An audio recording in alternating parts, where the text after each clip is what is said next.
Carol, this was a relatively simple business a couple of years ago.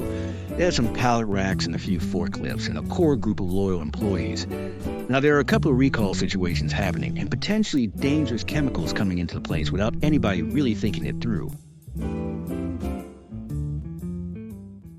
What I want to do now is think about risk and change control and see if we can figure out what they were thinking. I know an auditor should keep an open mind.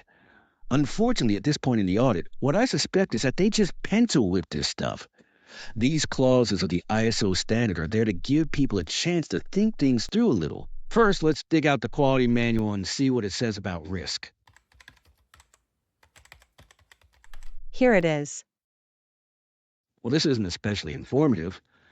All this does is echo the standard. Let's look at 6.3. That'd be change management. Just as I thought. This isn't any help either.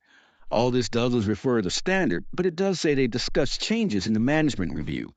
Let's see if there's any discussion of this in the management review records, since we have to audit the management review anyway.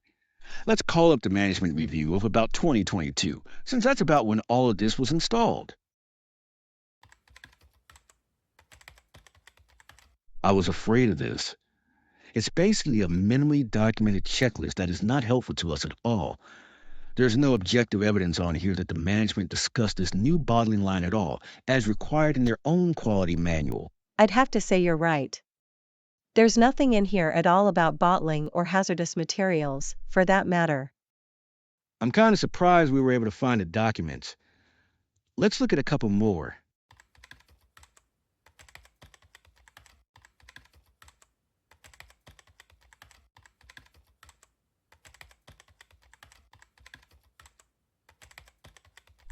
Okay, I think we've seen enough.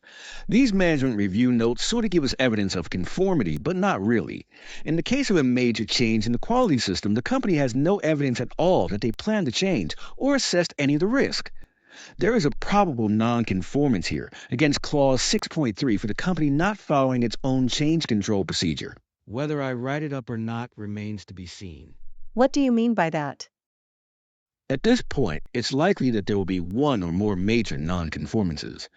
The additional non-conformance on change control will get lost in the shuffle. It's probably a symptom anyway.